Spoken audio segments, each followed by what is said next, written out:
गोरखपुर के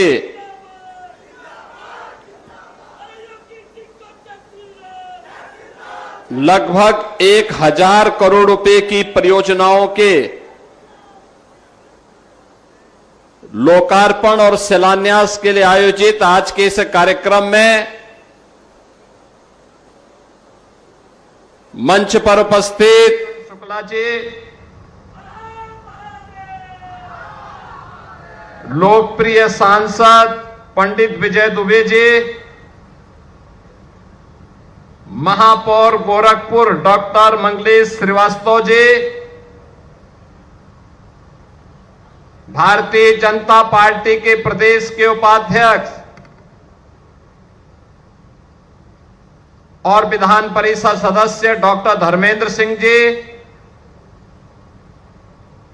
गोरखपुर ग्रामीण के लोकप्रिय विधायक श्री विपिन सिंह जी, माननीय विधायकगण श्री प्रदीप शुक्ला जी, माननीय विधायक श्री राजेश त्रिपाठी जी, माननीय विधायक श्री महेंद्र पाल सिंह जी, माननीय विधायक श्री फतेह बहादुर सिंह जी, माननीय विधायक डॉक्टर बिमलेश पासवान जी, माननीय विधायक श्री श्रीराम चौहान जी, माननीय विधायक श्री श्रवण निषाद जी, राज्य महिला आयोग की उपाध्यक्ष श्रीमती चारू चौधरी जी, भारतीय जनता पार्टी के जिलाध्यक्ष श्री जनार्दन तिवारी जी, महानगर अध्यक्ष रमेश प्रताप गुप्त जी, महानगर संयोजक श्री राजेश गुप्ता जी, पूर्व जिलाध्यक्ष श्री युधिष्ठिर सिंह जी, उत्तर प्रदेश सरकार के सलाहकार श्री अवनीश अवस्थी जी, आज के इस कार्यक्रम में उपस्थित भारतीय जनता पार्टी के हमारे सभी पदाधिकारीगण, विभिन्न व्यापारिक सामाजिक संगठनों के सभी पदाधिकारीगण, भारी संख्या में उपस्थित गोरखपुर के सभी उपस्थित बहनों और भाइयों, नौजवान साथियों एवं प्यारे बच्चों, आज गोरखपुर को एक नया उपहार देने के लिए हम सब यहां पर उपस्थित हुए हैं और यह अवसर है जब ट्रांसपोर्ट नगर से पैडलेगंज 6 लेन के इस फ्लाईओवर और इसी फ्लाईओवर का देवरिया बाईपास की ओर 4 लेन के इस कार्य के कंप्लीट होने के अवसर पर, पूर्ण होने के अवसर पर इसका लोकार्पण हो रहा है। इसकी कुल लंबाई 2658 मीटर इसकी फ्लाईओवर की लंबाई है और यह 429 करोड़ रुपए में बनकर के तैयार हुआ है। 50 लाख से लेकर के 1 करोड़ की आबादी सीधे सीधे इससे लाभान्वित होने वाली है। आज इसका लोकार्पण हुआ है। मैं लोकार्पण के अवसर पर आप सभी गोरखपुर वासियों को, यहां की जनता जनार्दन को और इससे लाभान्वित होने वाले सभी पूर्वी उत्तर प्रदेश के नागरिकों को हृदय से बधाई देता हूं, अपनी शुभकामनाएं देता हूं। बहनों और भाइयों, इसके साथ ही 278 करोड़ रुपए की लागत से कसिया मार्ग यानी पैडलेगंज चौराहे से फिराक गोरखपुरी चौराहे तक 4 लेन में चौड़ीकरण सुदृढ़ीकरण का कार्य भी इसका लोकार्पण हो रहा है और ये मार्ग ही कसिया मार्ग है और कुशीनगर के भी माननीय सांसद जी यहां पर बैठे हुए हैं। रवि किशन जी कह रहे थे कि ये बिना बताए क्यों आ गए। अब उनकी समझ में आएगा कि विजय दुबे क्यों आ गए, क्योंकि उनके यहां जोड़ने वाला वह मार्ग है। इसके साथ ही 104 करोड़ रुपए की लागत से एयरफोर्स स्टेशन गोरखपुर में एक नए एमईएस ऑफिस कॉम्प्लेक्स और उनके इंफ्रास्ट्रक्चर शिफ्टिंग के कार्य को निर्माण कार्य पूरा हुआ है और साथ ही साथ गुलरिया में पुलिस के बैरक और हॉस्टल के निर्माण के कार्य का भी आज उद्घाटन हो रहा है।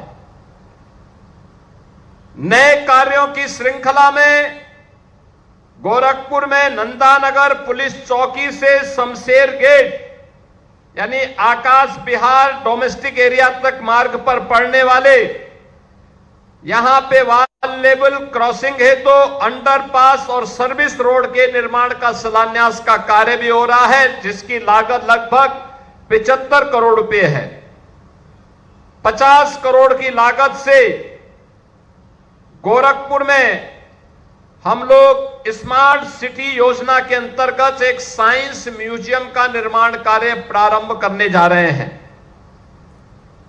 इसके साथ ही गोरखपुर में रवि किशन जी को नहीं पता है, लेकिन गोरखपुर में एक श्रमजीवी महिला हॉस्टल लोक माता अहिल्याबाई होलकर के नाम पर निर्माण कार्य हम प्रारंभ करने जा रहे हैं। 47 करोड़ रुपए इसके लिए दिया गया है।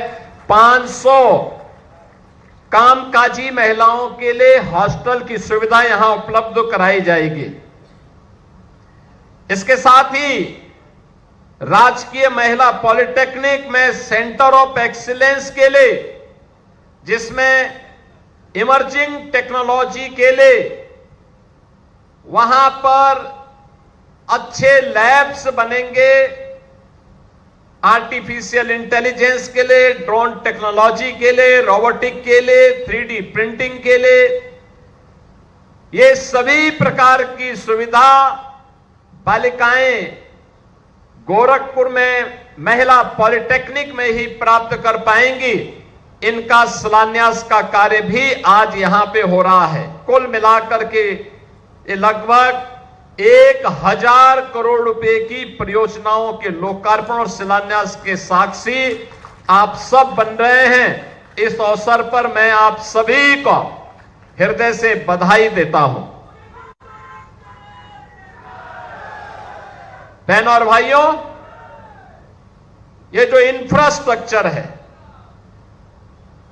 ये आवागमन को आसान बनाने का एक माध्यम है।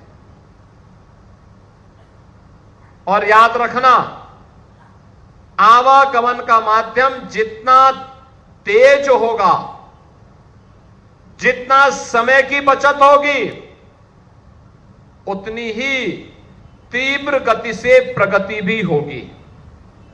और प्रगति होगी तो समृद्धि अपने आप ही आएगी। फिर समृद्धि को कोई रोक नहीं सकता है।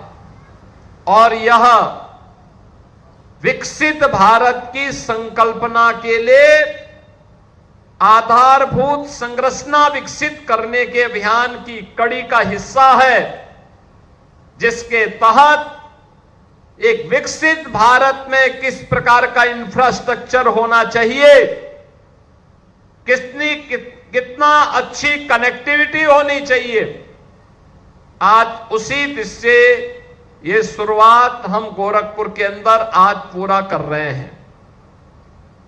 याद करिए,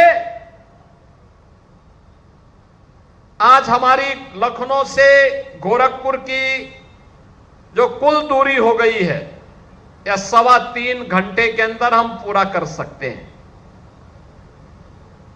आज से 9 साल पहले, 10 साल पहले इस दूरी को तय करने में 7 से 8 घंटे लगते थे। गोरखपुर से वाराणसी की दूरी तय करने में मात्र 2.5 घंटे का समय लग रहा है। आज से 7 साल पहले, 8 साल पहले इस दूरी को तय करने में समय लगता था 5 से 6 घंटे। आज यहां से कुशीनगर की दूरी तय करने में 1 घंटा लगता है, इससे पहले लगता था 2.5 से 3 घंटा। यानी ये आधुनिक इंफ्रास्ट्रक्चर, सड़क रोड की कनेक्टिविटी कितनी बेहतर हुई है, यह भी आपके सामने। और साथ साथ एयर कनेक्टिविटी भी। दुबे जी ने तो अपने यहां इंटरनेशनल एयरपोर्ट बना दिया कुशीनगर में।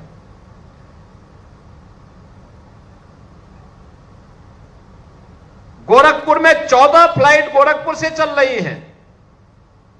पता ही नहीं लगता कि रवि किशन अभी यहां है कि मुंबई में है। एयरक्राफ्ट में बैठे मुंबई, सुबह ब्रेकफास्ट वहां किया, दोपहर में गोरखपुर, फिर दोपहर में 1 घंटे 2 घंटे गोरखपुर में रहे, फिर मुंबई। नहीं, मैं ऐसे बोल रहा था। यानी इतनी अच्छी कनेक्टिविटी हो गई है। और रेलवे, अब वंदे भारत भी है, अमृत भारत भी है, अच्छे स्टेशन बन रहे हैं। यानी कनेक्टिविटी अच्छी हुई है और सुविधाएं भी बढ़ी हैं। इंसेफ्लाइटिस से पहले मौतें होती थी, बीमारी यहां की नियत बन चुकी थी। मासूम बच्चे इसी सीजन में हजारों की संख्या में इंसेफ्लाइटिस की चपेट में आते थे। लखनऊ में बैठी हुई सरकारों की कानों में जूं नहीं रेंगता था। रुई डाल करके सो जाते थे, उनको पता ही नहीं लगता था, किसी गरीब की पीड़ा उनको नजर नहीं आती थी। याद करिए, आज जो हमारा युवा है, 15 साल से 25 साल की उम्र का नौजवान, इसके जीवन के साथ इस समाजवादी पार्टी और कांग्रेस के लोगों ने जितना अत्याचार किया, जितना शोषण किया, उसको शब्दों में व्यक्त करना वास्तव में इनकी सच्चाई को दिखाना, सबके सामने दिखाना होता है। यहीं पे आज से 7 साल पहले तक हजारों की संख्या में बच्चे इंसेफ्लाइटिस की चपेट में आते थे। कुशीनगर, देवरिया, महाराजगंज, गोरखपुर, संत कबीर नगर, बस्ती, सिद्धार्थनगर, बलरामपुर, श्रावस्ती, और आज गोरखपुर में बीआरडी मेडिकल कॉलेज भी अच्छा हो गया, एम्स भी खुल गया, कुशीनगर में मेडिकल कॉलेज बन गया, देवरिया में मेडिकल कॉलेज बन गया, महाराजगंज में मेडिकल कॉलेज बन गया, सिद्धार्थनगर में मेडिकल कॉलेज, बस्ती में मेडिकल कॉलेज, बलरामपुर में मेडिकल कॉलेज, गोंडा में मेडिकल कॉलेज, बहराइच में मेडिकल कॉलेज। मेडिकल कॉलेज की एक लंबी श्रृंखला। इस बीमारी का मुख्य कारण था मच्छर, और मच्छर का मुख्य कारण था गंदगी। रामगढ़ ताल सुंदर हुआ है, अलग विषय है कि रामगढ़ ताल अच्छा हुआ, वहां सबसे पहले सांसद जी ने जमीन खरीद दी, अच्छा मकान बनाया। आपको भोजन भी करवाए थे ना एक दिन, कितने लोगों ने भोजन किया था? 5 लोग, केवल 5 ही लोगों ने। दो हाथ खड़ा के, एक हाथ खड़ा करना है तो 4 हो गए। 4 लोगों ने भोजन किया और मुझसे कह रहे थे कि मैंने 50,000 लोगों को पाए। 50,000 होता तो यहां भी तो हाथ खड़ा होता है।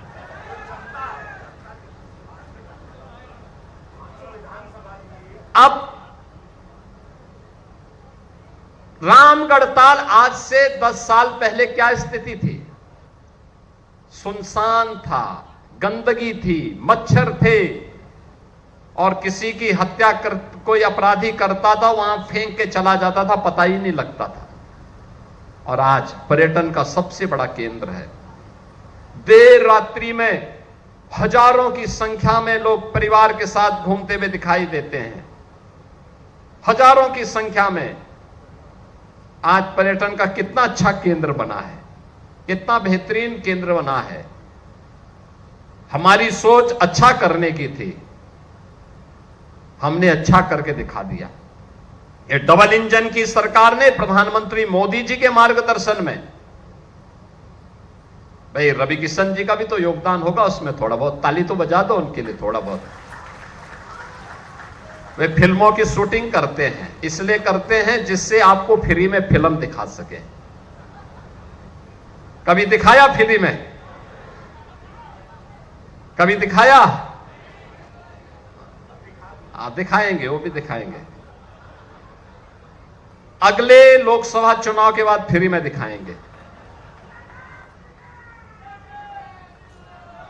लेकिन अब वहां की उसके किनारे फिल्में बन रही हैं, लोग घूमने के लिए आते हैं, हजारों लोगों की आजीविका उससे चल रही है। और ताल पर्यटन का भी और आजीविका का भी एक माध्यम बना है, नौजवानों के लिए एम्प्लॉयमेंट का माध्यम बना है। रामगढ़ ताल आज गोरखपुर की एक उपलब्धि हो गई है। एम्स पूर्वी उत्तर प्रदेश के नौजवानों के, पूर्वी उत्तर प्रदेश के नागरिकों के उपचार का एक बेहतरीन केंद्र बन गया है। बीआरडी मेडिकल कॉलेज उपचार का एक बेहतरीन केंद्र बन गया है। हर जनपद में मेडिकल कॉलेज हो गए हैं। और 1990 से बंद फर्टिलाइजर कारखाना फिर से चालू हो गया है। फर्टिलाइजर कारखाना यहां के अन्नदाता किसानों को समय पे खाद उपलब्ध करवाता है। समय पे बीज और खाद किसान को मिल जाए, उत्पादन अच्छा होता है, काफी वृद्धि होती है। और इस बार मानसून भी अच्छा आ गया है, तो खाद और बीज समय पे है तो अच्छा उत्पादन भी होगा, किसान खुशहाल होगा तो देश खुशहाल होगा।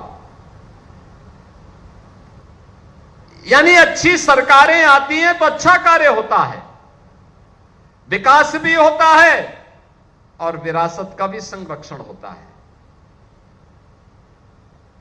यहां पे मुक्तेश्वर नाथ मंदिर के पुनरुद्धार का काम भी हो गया।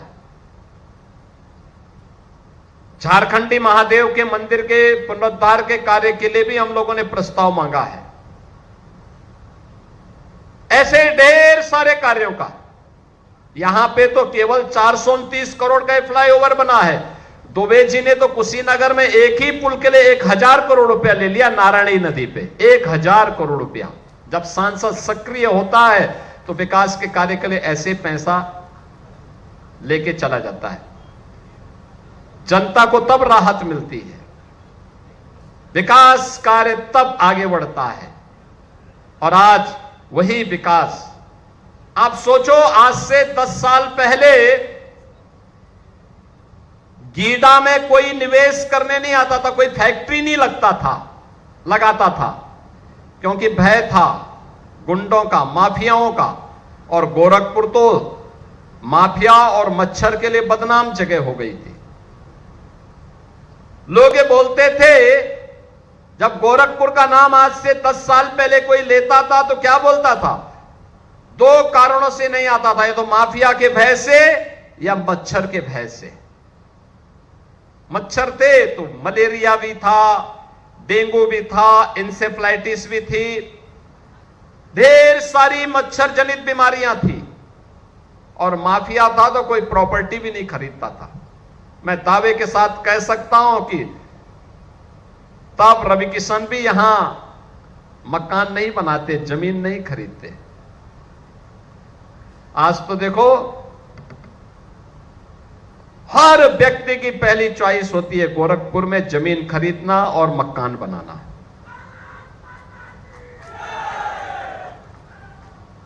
अच्छा कार्य होता है तो सब अच्छा ही अच्छा होता है।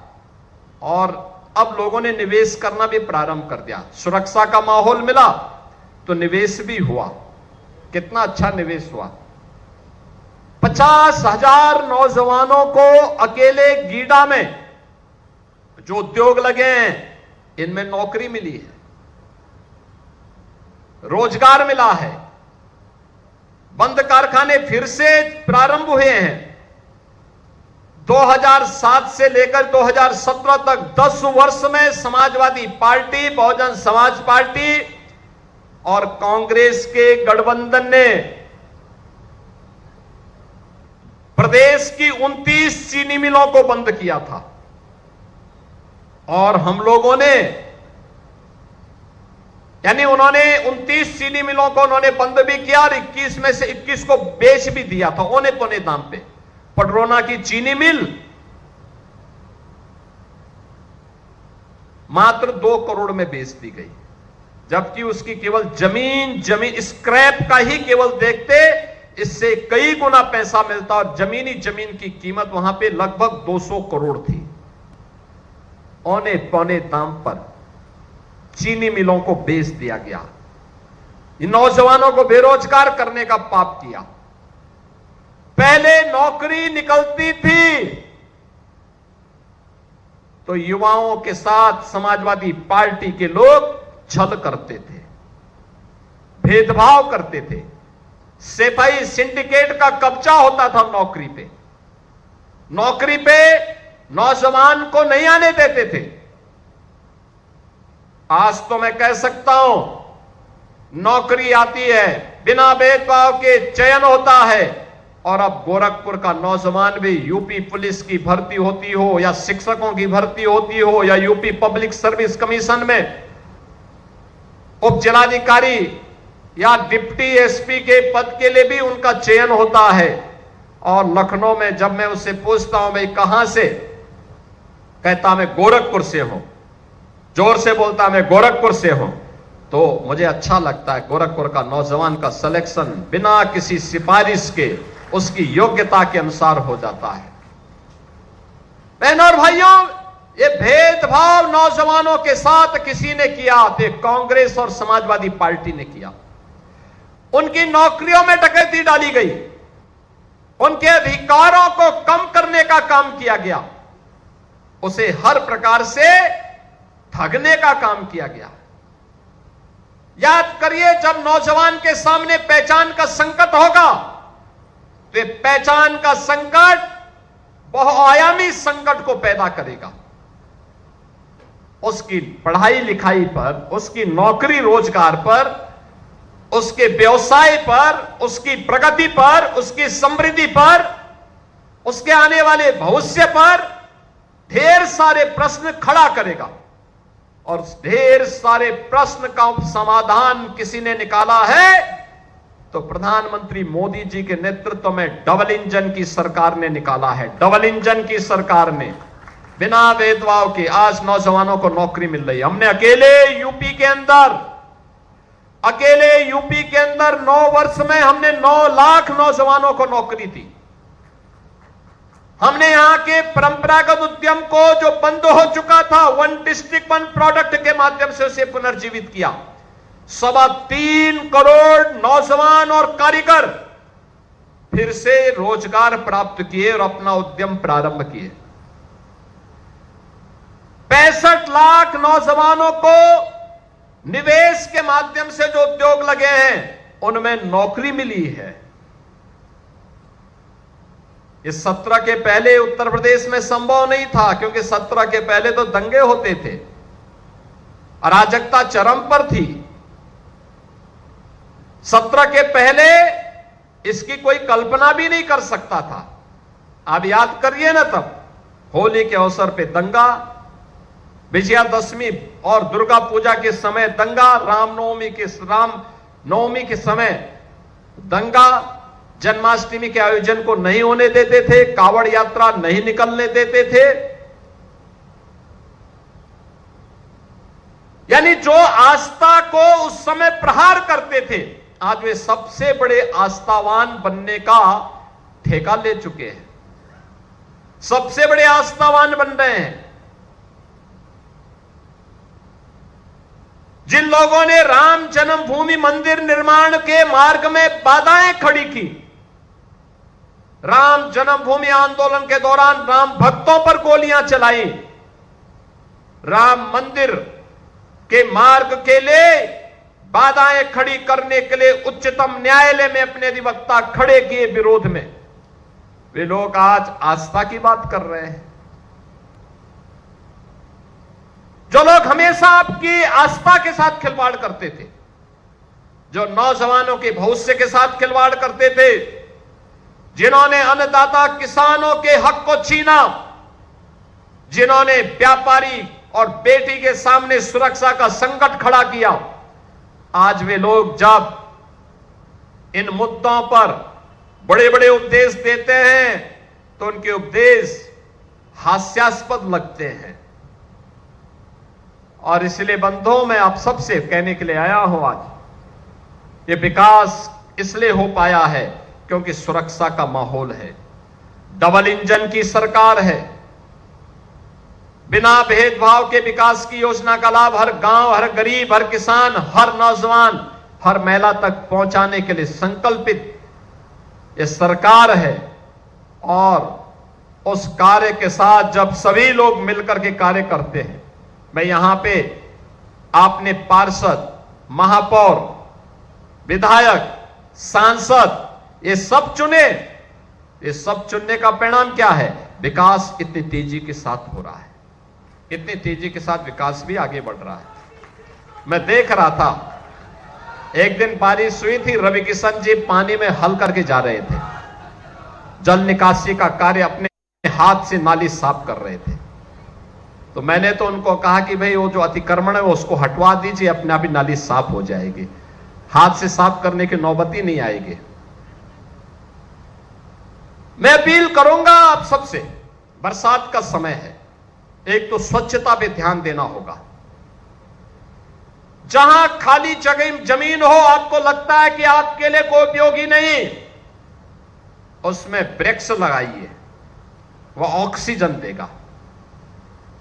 हर व्यक्ति एक एक पेड़, दो दो पेड़ लगाना शुरू करे। रवि किशन जी, आपने पेड़ लगाए? कितने कितने कितना कितना? एक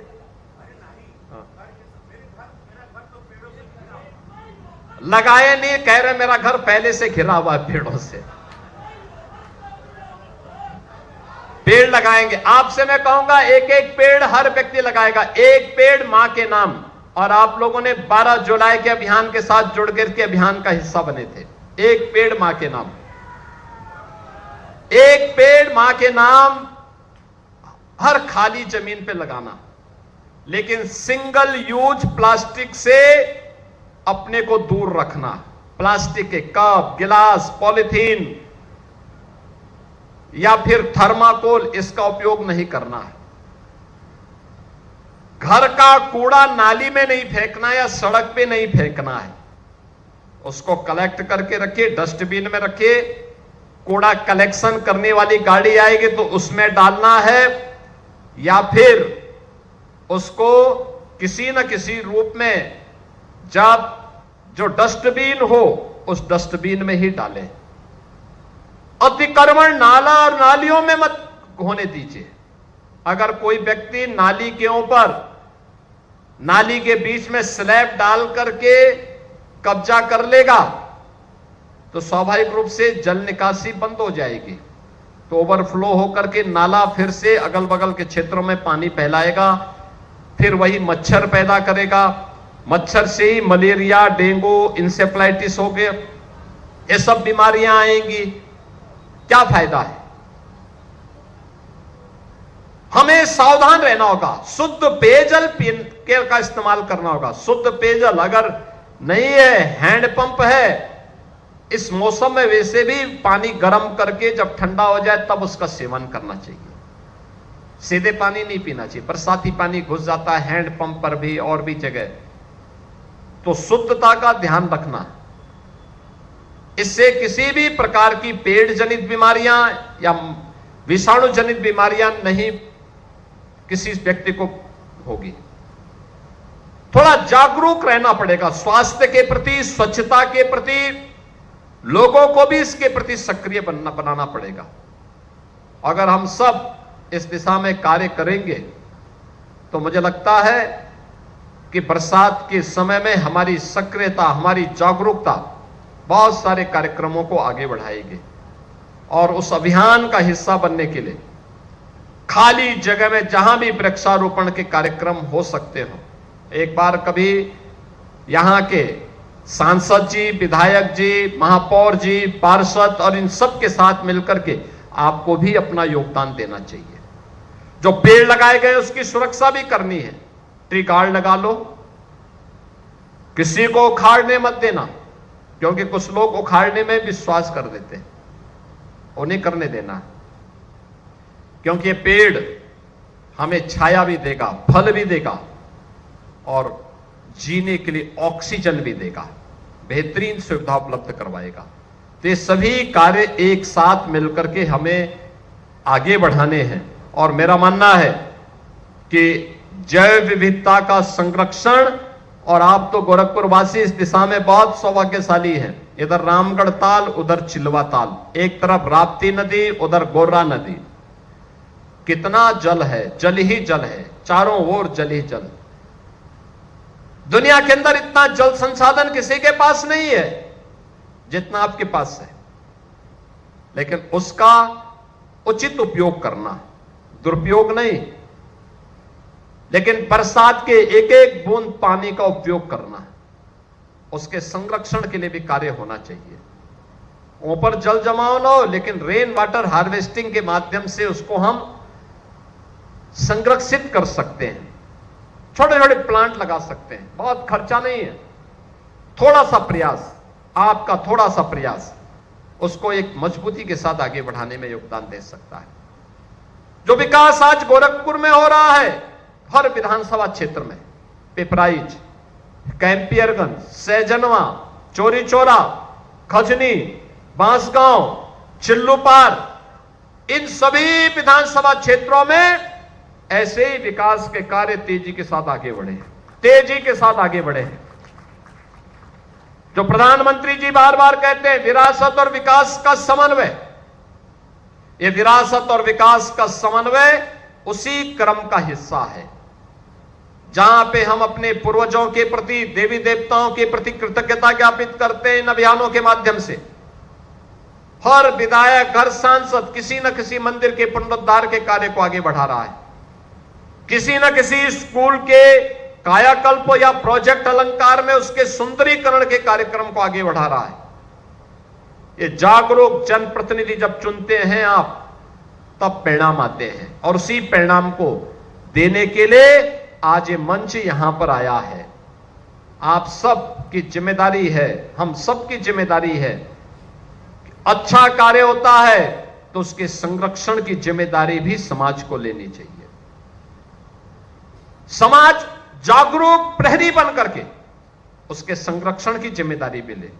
इतना अच्छा वर्ल्ड क्लास इंफ्रास्ट्रक्चर मिल रहा है, आने वाले समय में इसका लाभ यहां के लोग लेंगे, पूर्वी उत्तर प्रदेश के लोग लेंगे। जो मैंने पहले भी कहा, इस 6 लेन का, ट्रांसपोर्ट नगर से पैरलेगंज तक 6 लेन का जो फ्लाईओवर बना है, और यही देवरिया बाईपास को 4 लेन का हुआ है,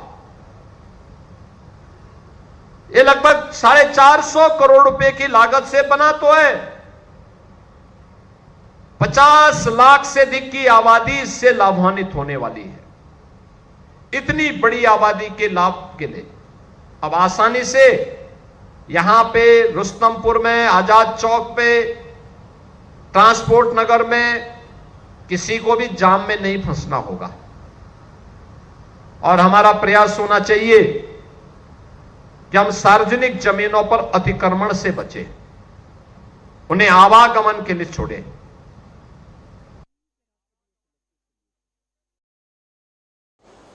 आवागमन जितना आसान होगा, जितना तीव्र होगा, उतनी तीव्र गति से हम अर्थव्यवस्था को आगे बढ़ाने में सफल होंगे। आज के इस अवसर पर जब यहां पे आज हम सब लगभग 1000 करोड़ रुपए की इन परियोजनाओं के लोकार्पण और शिलान्यास के लिए यहां पर उपस्थित हुए हैं, मैं इन सभी परियोजनाओं का गोरखपुर महानगर वासियों को, पूर्वी उत्तर प्रदेश वासियों को हृदय से बधाई देता हूं और विश्वास करता हूं हम सब मिलकर के विकास के इन कार्यक्रमों के माध्यम से न केवल वर्तमान को बल्कि आने वाले भविष्य को भी बेहतर बनाएंगे। प्रधानमंत्री जी के विकसित भारत और आत्मनिर्भर भारत की संकल्पना को पूरा करने में अपना योगदान देंगे। मैं आप सभी को इन सभी परियोजनाओं की हृदय से बधाई देते हुए अपनी वाणी को विराम देता हूं। धन्यवाद। जय हिंद, जय जय श्री राम।